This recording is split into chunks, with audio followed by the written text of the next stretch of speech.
Alhamdulillah. Alhamdulillahi rabbil alamin. Wal aqibatu lil muttaqin wala udwana illa 'alal zalimin. Asyhadu an la ilaha illallah wahdahu la syarika lah. Wa asyhadu anna Muhammadan 'abduhu wa rasuluh.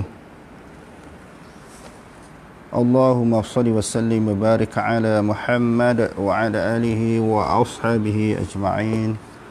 Allahumma rabbi shrah li sadri wa yassir li amri wahlul 'uqdatam min lisani yafqahu qawli wa la hawla wa la quwwata illa billahil 'aliyyil 'azim. Allahumma la sahla illa ma ja'altahu sahla wa anta taj'alul huzna in syi'ta sahla.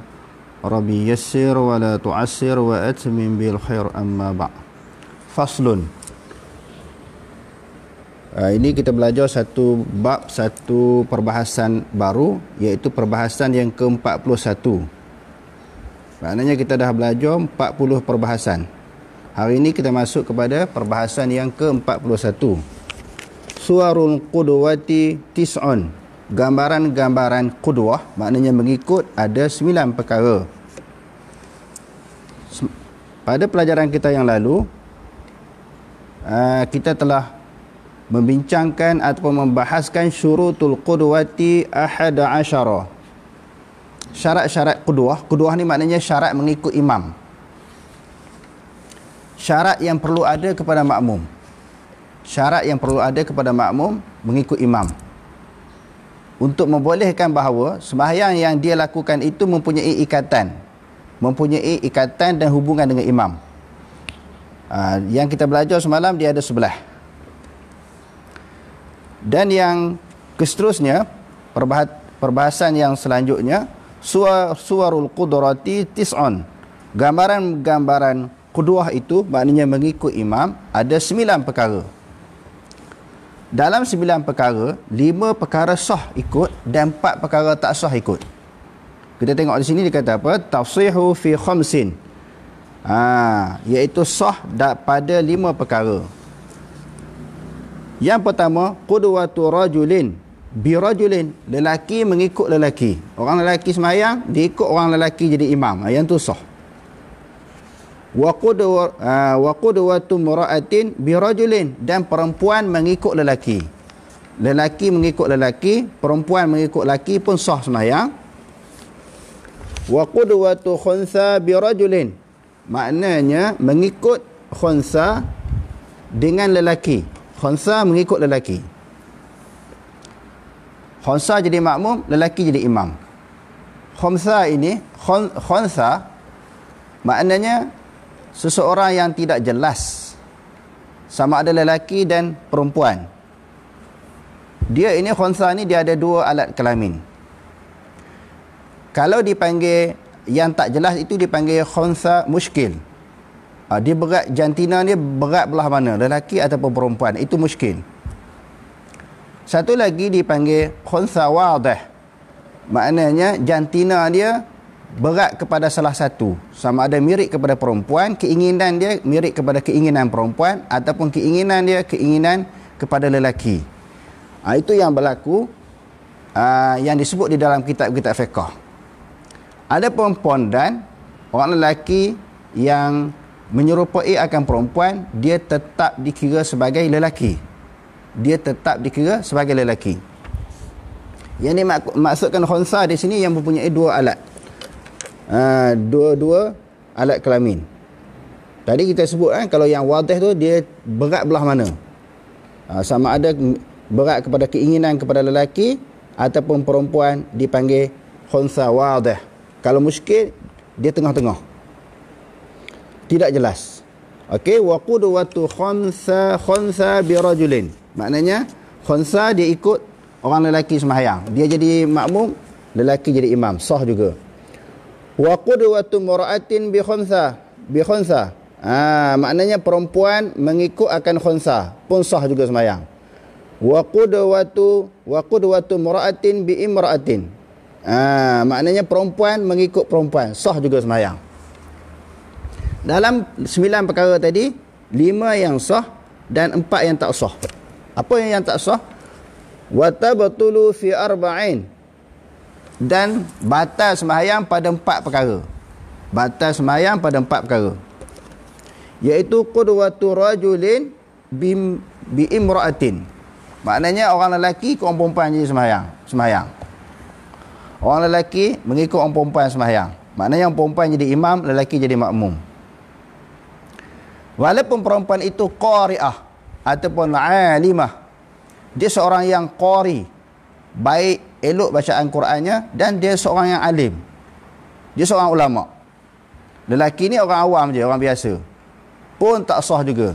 Sebagaimana berlaku di dalam sejarah dunia sekarang ni, di Malaysia pun berlaku. Ada seorang yang dikenali dengan Aminah Wadud, dia jadi imam sembahyang dan diikuti oleh kaum lelaki, dan dia bertindak pula baca khutbah. Yang ni tak sah. Tak sah ini di dalam semua mazhab. Bukan sahaja mazhab Syafi'i, bahkan mazhab yang 4, bahkan terkeluar daripada mazhab yang 4. Maka tak sah ulama. Tak sah sembahyang mengikut pandangan ulama. Cuma orang ambil hadis yang diriwayatkan oleh Imam Abu Daud tentang Ummul Waraqah. Ummul Waraqah ini mengikut riwayatnya, dia seorang hamba, dia suruh seorang hamba dia azan. Lepas azan, dia bertindak menjadi imam bagi ahli keluarga dia. Sebenarnya hadis ini adalah merupakan hadis yang dhaif, yang tidak diambil hujah oleh para ulama. Jadi kesimpulannya, tidak boleh di dalam semua mazhab orang perempuan jadi imam kepada lelaki.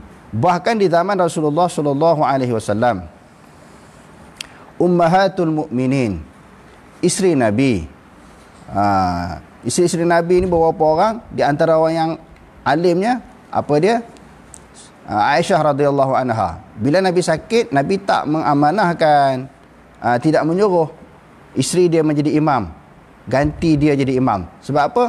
Nampak sebab orang perempuan tak layak jadi imam bagi kalangan orang lelaki. Ar-rijalu qawwamuna 'alan nisa. Tak pernah berlaku macam tu. Sepatutnya tak perlulah lantik Abu Bakar.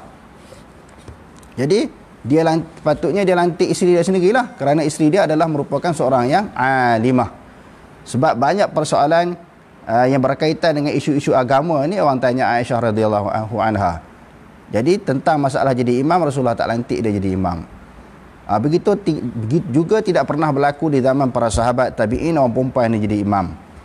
Jadi kesimpulannya bahawa orang perempuan ni alim macam mana pun, dia qari'ah macam mana pun, dia tak boleh jadi imam bagi kaum lelaki. Sebab tu dia kata di sini, yang tak sahnya qudwatu rajulin bi imra'atin, mengikut lelaki akan perempuan. Wa qudwatu rajulin bi khunsa, begitu juga orang lelaki dia tak sah mengikut khunsa jadi imam. Wa qudwatu khunsa bi imra'atin, dan khunsa tak sah dia ikut orang perempuan sembahyang. Sebab dia kedudukan dia di atas daripada perempuan khunsa ni. Wa qudwatu khunsa bi khunsa, maknanya khunsa dengan khunsa juga tidak sah. Okey. Yang seterusnya, syurutu jam'i taqdimi arba'atun.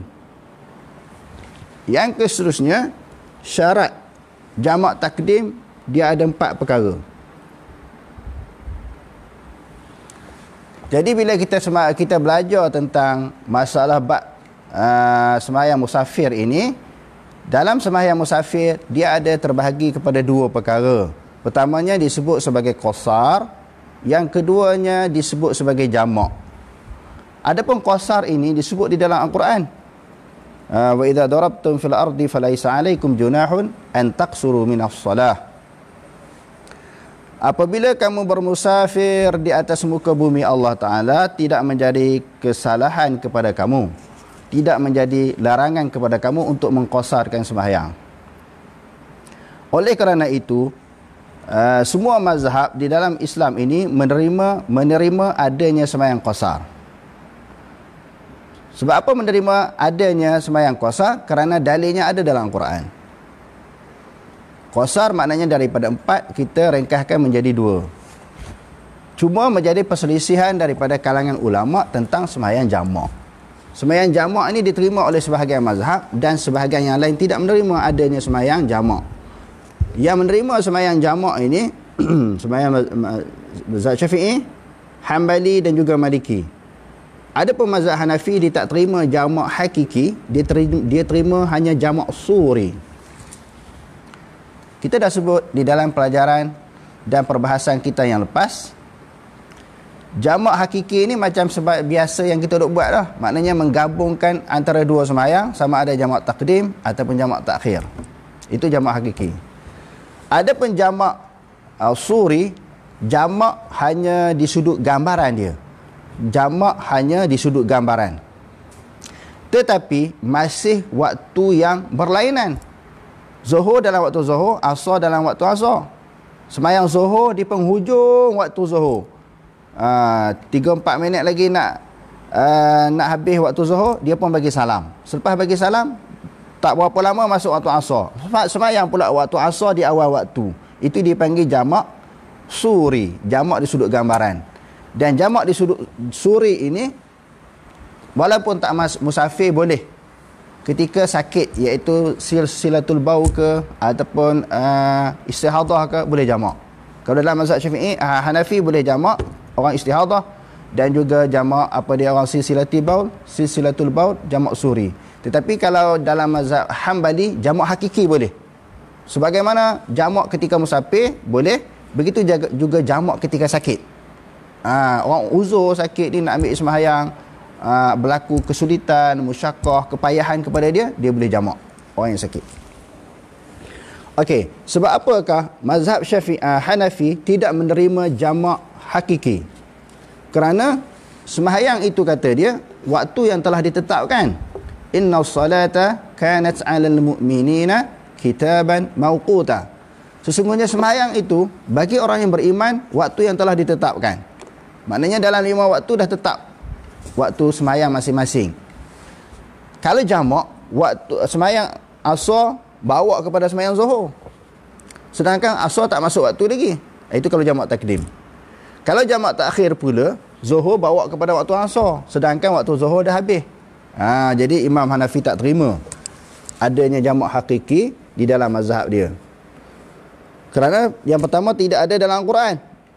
Yang kedua, yang berlaku di dalam hadis Nabi SAW, Nabi pernah jamak. Bagi pendapat dia, iaitu jamak ketika melaksanakan urusan ataupun ibadah haji. Nabi memang pernah jamak. Dalam hadis memang ada sebut. Tetapi bagi dia, kata itu ketika Nabi SAW melaksanakan ibadah haji. Bila melaksanakan ibadah haji ini, berlaku beberapa musyaqqah, berlaku beberapa kesulitan dan juga kepayahan. Pada masa tu Nabi jamak lah, dia kata. Ada pun musafir yang biasa, Nabi tak jamak. Jadi kita tengok hujah ni okey juga, kemas juga.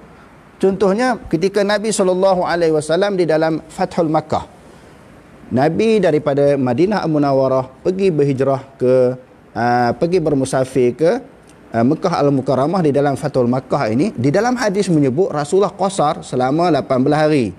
Ada riwayat yang kata 19 hari qasar ketika berada di Mekah, musafir daripada Madinah.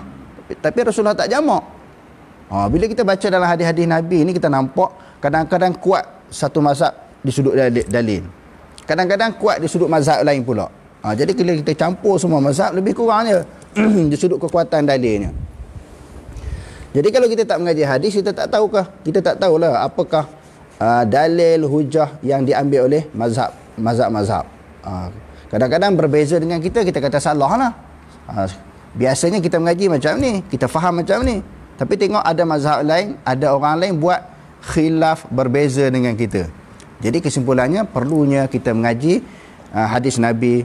Sama ada mengaji hadis itu isu yang berkaitan dengan tauhid, akidah, ataupun fiqh, ataupun tasawuf.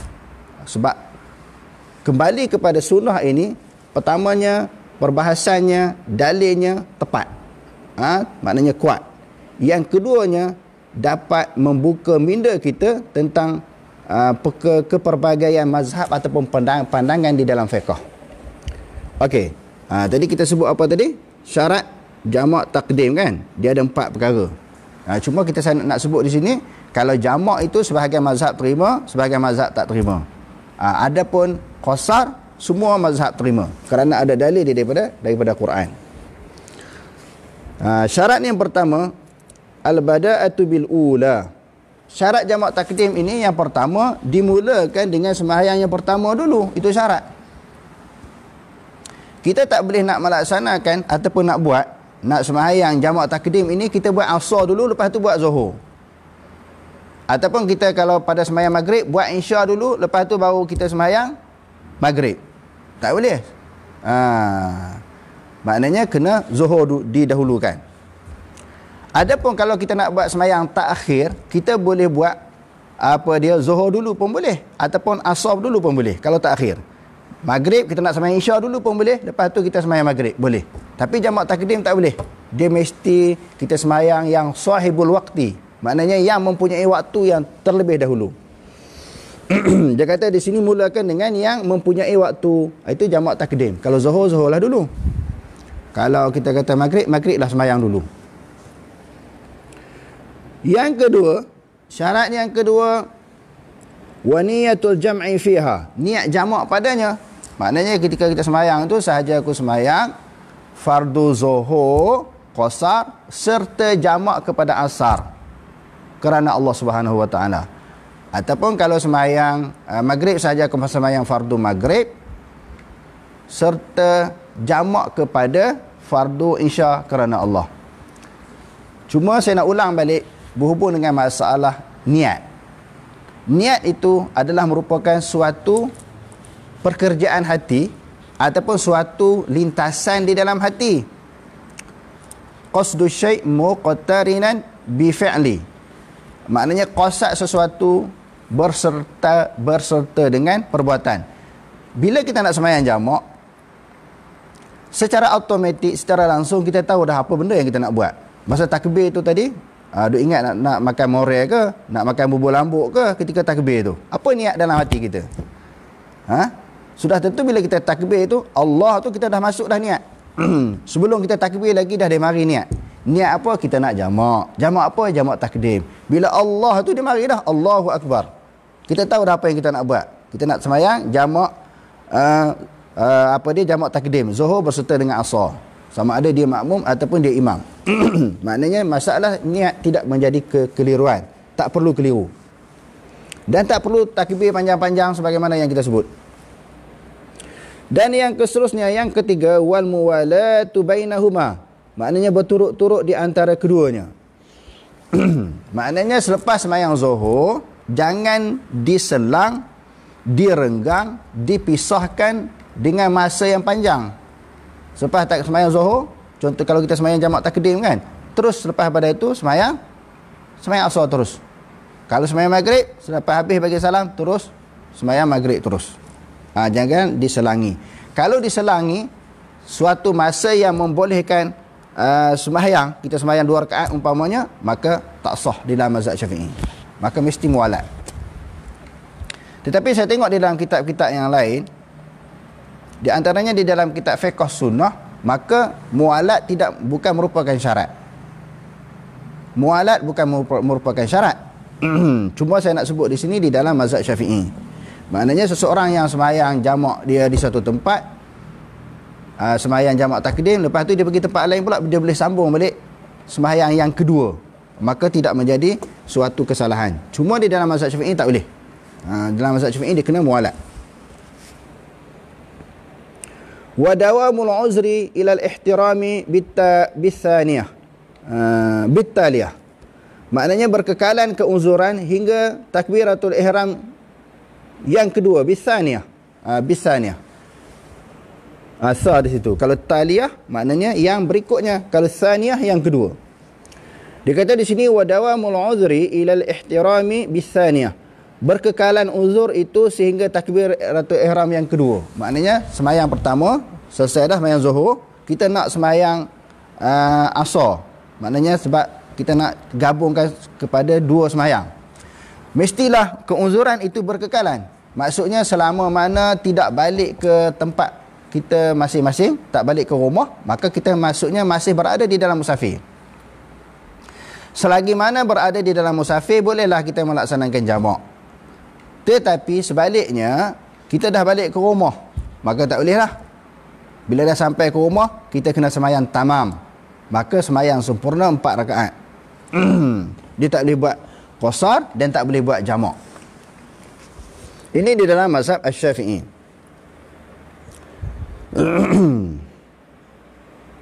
Dia kata di sini mestilah berkekalan sehinggalah waktu yang kedua ada keuzuran. Maknanya kalau dia tidak uzur, maknanya tidak lagi berada di dalam musafir, maka tidak diharuskan dia melaksanakan sembahyang jamak. Syarat yang keseterusnya, tadi syarat apa tadi? Syarat bagi jamak takdim dia ada 4. Yang keseterusnya, fasal yang ke-43, syurutu jam'i takhiri isnani.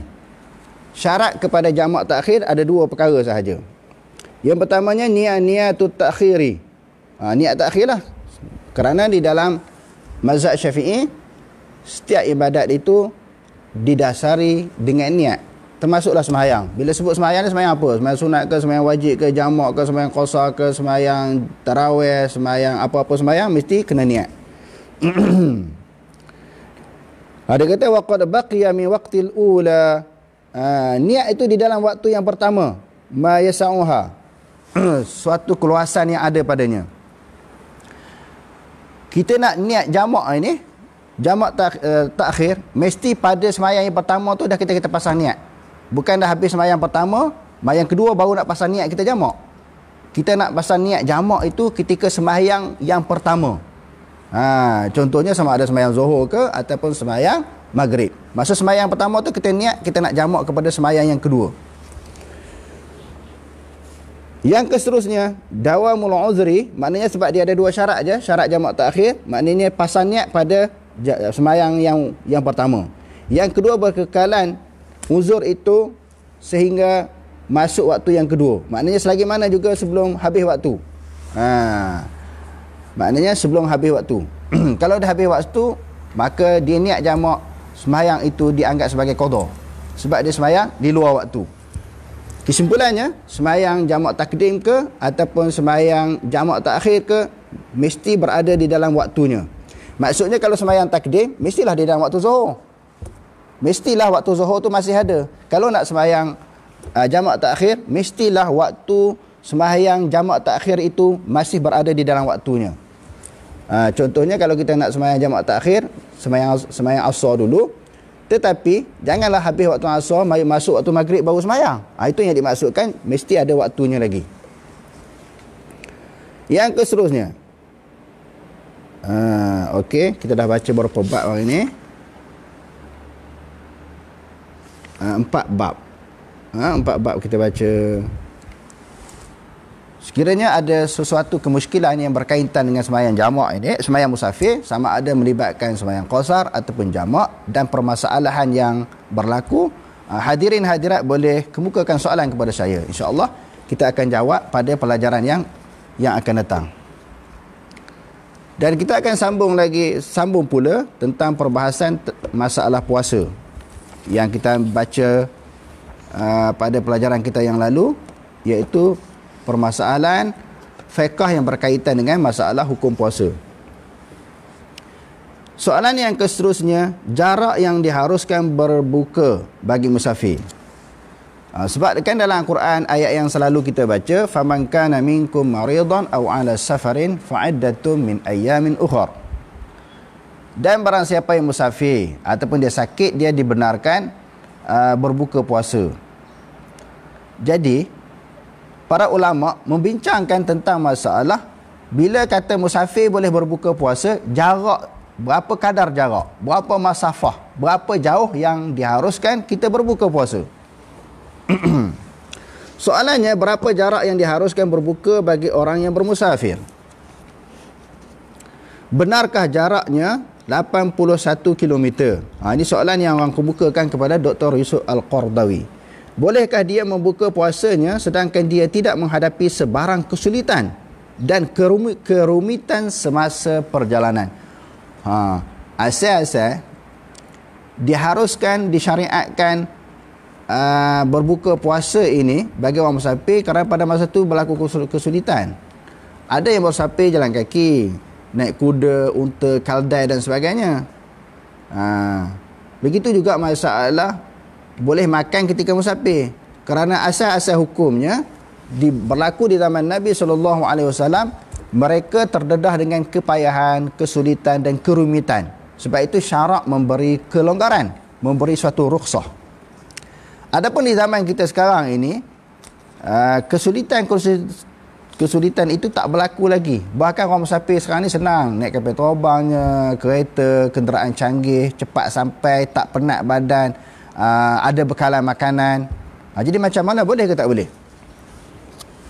Jawapannya, orang yang bermusafir diharuskan berbuka sebagaimana firman Allah, فَمَنْ كَانَ مِنْكُمْ مَرِيضًا أَوْ عَلَى سَفَرٍ فَعِدَّةٌ مِنْ أَيَّامٍ أُخَرَ.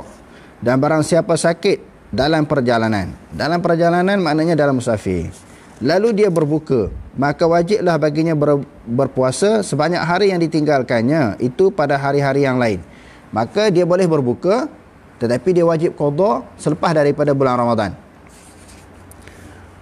Para fuqaha tidak bersependapat dalam masalah menentukan kadar jarak perjalanan. Jadi nak buka puasa dalam musafir ini, para ulama-ulama fiqh tidak sepakat di dalam menentukan berapa jarak. Ramai ulama bersetuju bahawa kadarnya lebih daripada 81 km. Ramai ulama setujulah kalau kata 81 km, tetapi bukan semua pendapat itu sama. Jarak ini adalah jarak yang diharuskan sembahyang qasar. Kalau jarak sembahyang qasar lagu tu, maka musafir pun macam tu boleh berbuka puasa. Jarak ini adalah yang diharuskan sembahyang qasar untuk mengharuskan berbuka. Mengikut kebanyakan mazhab, jaraknya lebih kurang 84. Ada pendapat yang kata 81, kebanyakan mazhab kata 84. Tidak ada hadis yang menerangkan kadar jarak ini. Dan juga tiada pendapat para sahabat tentangnya. Dan tidak ada sukatan meter dan kilometer. Kedua-dua sukatan ini adalah sukatan yang tepat. Kilometer, meter, sukatan yang tepat. Tetapi sukatan ini tidak berlaku di zaman Nabi SAW dan para sahabat. Nabi SAW tidak menentukan berapa jarak. Para sahabat pun begitu. Sahabat Rasulullah SAW, setengah ulama tidak mensyaratkan jarak yang diharuskan berbuka. Mereka berpendapat bagi tiap-tiap perjalanan yang dianggap musafir. Bagi tiap-tiap perjalanan yang dikira, dianggap, dinilaikan perjalanan itu sebagai musafir. Tak kira lah 80 km ke, kurang daripada 81 km ke, boleh. Dan dia ada beza antara zihab dengan musafir. Zihab maknanya pergi. Zihab maknanya pergi, macam daripada sini pada Rengas ke Kuala. Dia tak panggil musafir, dia panggil zihab. Maknanya pergi. Jadi sebahagian pada pendapat ulama kata tak boleh. Daripada pada Rengas ke Kuala Kangsar tak boleh. Tak boleh kita nak buka puasa, tak boleh kita nak jamak qasar sembahyang. Sebab apa? Dia tak panggil musafir, dia panggil pergi. Yang dimaksudkan musafir ini maknanya di sudut uruf macam mana orang kata musafir. Jadi mengikut pendapat yang kedua, dia tak kira kilometer. Berapa kilometer tak kisah, tetapi di sudut urufnya, di sudut pandangan biasa, ini dia anggap musafir. Ini dia anggap musafir. Cuma pendapat yang ketiga kata 6 kilometer, pendapat yang ketiga kata 6 kilometer, 7 kilometer pun dianggap musafir. Dianggap musafir di dalam bab boleh qasar sembahyang tetapi tak boleh buka puasa. Sebab apa?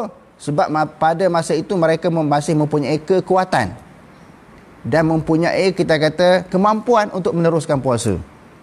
Jadi kesimpulannya, tidak ada panduan daripada Nabi tentang jarak dan juga para sahabat. Jadi ulama khilaf. Bila tentang ulama khilaf, kita boleh ikut kepada mana pandangan yang dikemukakan oleh ulama. Sahabat Rasulullah SAW bermusafir bersama-sama baginda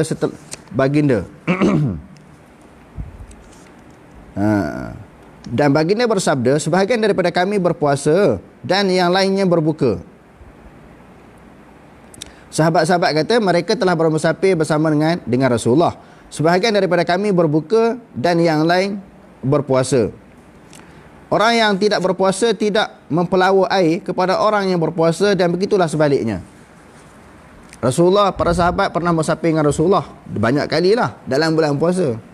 Sebahagian sahabat berbuka puasa, sebahagian sahabat meneruskan puasa. Maka boleh. Menunjukkan bahawa berbuka puasa ketika musafir ini hanya suatu rukhsah, suatu kelonggaran, bukan suatu kewajipan, bukan suatu kemestian. Dia harus saja. Sebab daripada kalangan sahabat ada yang berbuka, ada yang meneruskan puasa. Akan tetapi musafir yang menghadapi kesusahan dan penderitaan dalam perjalanan makruh berpuasa. Kalau seseorang yang musafir tetapi dalam musafir itu terdedah dengan kepayahan dan kesulitan, kalau dia berpuasa juga hukum dia makruh. Kerana agama ini untuk memudahkan manusia. Yuridullahu bikumul yusra wa la yuridu bikumul usra. Dan ada kalanya mereka menjadi haram hukumnya. Kalau musafir yang susah, maka dia makruh puasa. Kadang-kadang jadi haram kalau sekiranya dapat memudaratkan diri. Sampai memudaratkan diri, dia puasa juga dalam keadaan musafir, jadi haram. Ini berdasarkan kepada hadis Nabi SAW tentang lelaki yang berpuasa, sedangkan perjalanannya sentiasa dibayangi oleh kesusahan dan penderitaan yang teruk. Nabi SAW bersabda, sahabat tentang lelaki itu, mereka menjawab, dia berpuasa. Rasulullah SAW bersabda yang bermaksud, tiada kebajikan berpuasa dalam musafir. Tiada kebajikan berpuasa dalam musafir. Maknanya, kalau orang yang berada dalam musafir, dia terdedah dengan kepayahan, kesulitan, dia kena buka puasa. Kerana Nabi tidak menggalakkan. Ini bagi orang yang musafir yang sangat susah dan menempuh penderitaan ketika berpuasa. Sesiapa yang tidak ada masalah untuk berpuasa, iaitu tidak ada perkara yang menyusahkannya, dan dia diberi pilihan sama ada untuk berpuasa ataupun tidak, akan tetapi yang manakah lebih baik di antara keduanya? Sebaliknya, kalau orang yang berpuasa ni tak ada kesulitan, dia nak meneruskan puasa ke ataupun dia nak berbuka, antara dua keadaan ini mana lebih baik? Ulama tidak bersependapat dalam masalah ini. Yang ni pun ulama tak sependapat. Sebagaimana masalah seseorang yang diberi keuzuran untuk sembahyang qasar, sama ada dia nak sembahyang qasar itu lebih afdal ataupun dia sembahyang tamam itu lebih afdal. Jadi sebahagian ulama kata sembahyang tamam lebih afdal dalam musafir. Sebahagian ulama kata sembahyang qasar itu lebih afdal. Begitu juga tentang kedudukan berbuka puasa ketika musafir. Ulama khilaf. Ulama tidak bersependapat dalam masalah ini. Setengahnya mengatakan berpuasa lebih baik, dan setengah pula berpendapat berbuka lebih baik. Umar bin Abdul Aziz berkata, yang lebih mudah adalah yang lebih baik. Yang lebih mudah yang lebih baik bagi Umar Abdul Aziz kata. Maksudnya kalau dia boleh meneruskan puasanya tanpa berbuka, maka lebih baiklah. Sebaliknya kalau dia rasa dia meneruskan puasa ni jadi berat, jadi sulit, jadi payah baginya, maka berbuka itu lebih baik. Wallahu alam, aqulu qali hadza, wastaghfirullahal azim li wa lakum. Wassalamualaikum warahmatullahi taala wabarakatuh.